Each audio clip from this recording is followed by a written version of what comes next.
नई बहू। पलक बहुत ही प्यारी लड़की थी। उसकी शादी को एक ही दिन हुआ था। अरे ये क्या बहू, तू ऐसे ही घूम रही है? थोड़ा सच सवर के सुंदर सुंदर साड़ियां पहन के घूम, ताकि थोड़ा हमारा भी नाम हो। जी माँ जी, वो मुझे साड़ियाँ पहनने की आदत नहीं है ना, इसलिए नहीं पहनी। तभी ऐसे ही घूम रही हूँ। पर आप कहती है तो अभी पहन के आ जाती हूँ। ठीक है बहू, पहले सारे काम ही निपटा ले तू। बाद में देखेंगे वो सब तो। ये सुनकर पलक अपने सारे काम निपटा लेती है। कुछ दिनों बाद पलक की ननंद अपनी माँ से कहती है, माँ देखो ना, भाभी को कितनी सुंदर सुंदर साड़ियाँ मिली है उनके मायके से।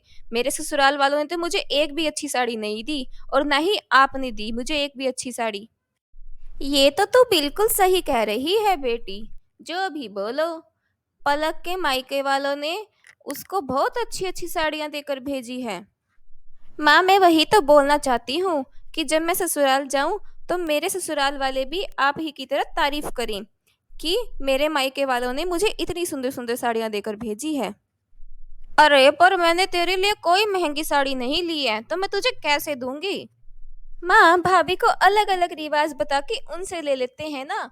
आधे आप रख लेना, आधी मैं रख लूंगी। और वैसे भी भाभी को तो साड़ियों की आदत नहीं है, तो उनसे ही ले लेते हैं कोई ना कोई बहाना बनाकर।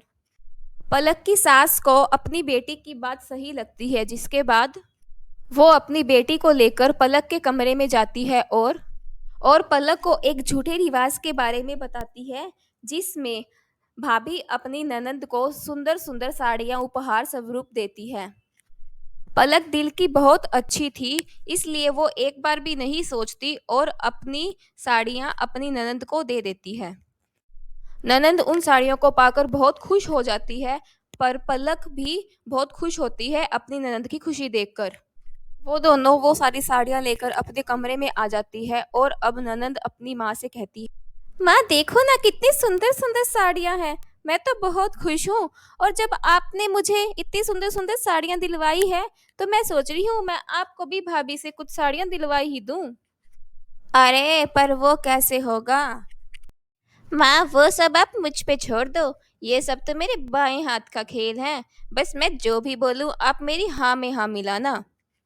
फिर इवनिंग के टाइम जब पलक अपनी ननंद और सास के लिए चाय लेकर उनके पास आती है, तब अरे माँ आपने भाभी को बताया नहीं क्या? अपने यहाँ एक रिवाज है जिसमें नई बहू पहली बार खाना बनाकर अपनी सास को कुछ साड़ियाँ उपहार में देती है। मैंने तो कभी ऐसे कोई रिवाज के बारे में नहीं सुना दीदी। बल्कि पहली बार खाना बनाने पर तो नई बहू को कुछ शगुन दिया जाता है। फिर पलक कुछ सोचने लग जाती है, तभी उसकी ननंद कहती है, अरे क्या हो गया भाभी? ऐसे भी क्या सोच में डूब गए आप? मेरी बातों पे यकीन नहीं है क्या? अगर नहीं है यकीन तो माँ से पूछ लो।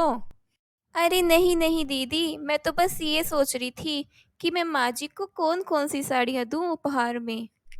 अरे भाभी इसमें इतना सोचने वाली क्या बात है? जो आपकी बनारसी साड़ियाँ हैं ना, जो आप अपने मायके से लेकर आई हो, वो सब दे दो माँ को। वैसे भी माँ पर बहुत सुंदर लगेगी वो, और आपको तो आदत भी नहीं है ना वो सब पहनने की। पलक अपनी सारी बनारसी साड़ियाँ लेकर अपनी सास को देने के लिए आ जाती है। वो दोनों माँ बेटियां सारी साड़ियाँ लेकर अपने कमरे में चली जाती है।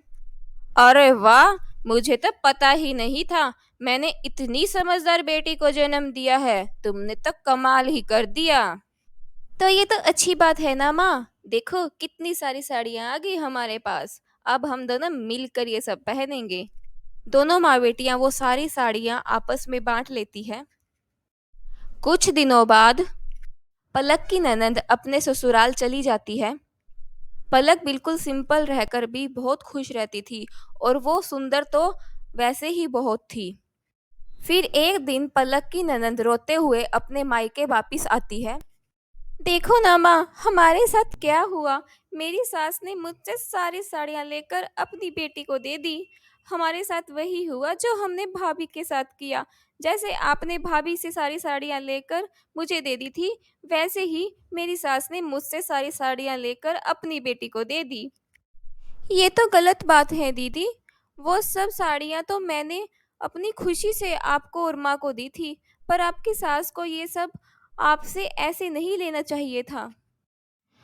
पलक की बात सुनकर उसकी सास और नंद को बहुत पछतावा होता है और उन्हें अपनी गलती का एहसास हो जाता है। उन्हें पता चल जाता है कि पलक की माँ ने भी तो कितने चाव और प्यार से उसको ये सब साड़ियाँ खरीद के दी होगी, जो उन्होंने छल से उससे ले ली। बहू, मुझे माफ कर दे। मैंने और तेरी ननद ने तुझे झूठ बोलकर ये सब तुझसे ले लिया था। दरअसल ऐसा कोई रिवाज नहीं होता जिसमें बहू अपनी सास और ननद को कुछ भी दे। हाँ भाभी, मुझे भी माफ कर दो। मुझे नहीं पता था कि मैं अगर आपके साथ ऐसा करूंगी तो ये सब मुझ पर ही उल्टा आगे पड़ेगा। मैंने आपसे आपकी साड़ियाँ छीनी और मेरी ननद से मुझसे। दीदी, आप रोइए मत। मैं जानती हूँ कि ऐसा कोई रिवाज नहीं होता और ये सब मैंने अपनी खुशी से ही किया था, क्योंकि मैं सास को अपनी माँ और आपको अपनी बहन ही मानती हूँ। और वैसे भी मेरी माँ ने करते वक्त मुझसे कहा था कि अपनी सास और नंद की कोई बात मत टालना, उनकी सारी बातें मानना। और दीदी की सास से तो मैं बात कर लेती हूँ। फिर पलक अपनी ननद की सास से बात करती है। पलक की ननद की सास उसकी बातें सुनकर वो सब साड़ियाँ उसे लौटाने के लिए तैयार हो जाती है। ननद की सास वो सब साड़ियाँ लेकर उनके घर आ जाती है। भाभी, ये लीजिए आपकी साड़ियाँ। इन पर आप ही का हक है, यानी कि नई नवेली बहू का। और हमें हमारी गलती के लिए माफ कर दीजिए। हाँ बहू, ये सब साड़ियाँ तुझ पर ही शोभा देती है, इसलिए अब सच सवर कर ये सब पहन तू। मेरा आशीर्वाद तेरे साथ है। मुझे बहुत खुशी है कि आप दोनों को मेरा प्यार नजर आया। और दीदी, जितना हक मेरा है इन साड़ियों पर उतना आपका भी है, इसलिए इन सबको आप ही रखिए, जो मैंने आपको बहुत प्यार से दी थी। पलक अब बहुत खुश होती है और अपनी ननद को खुशी खुशी गले से लगा लेती है।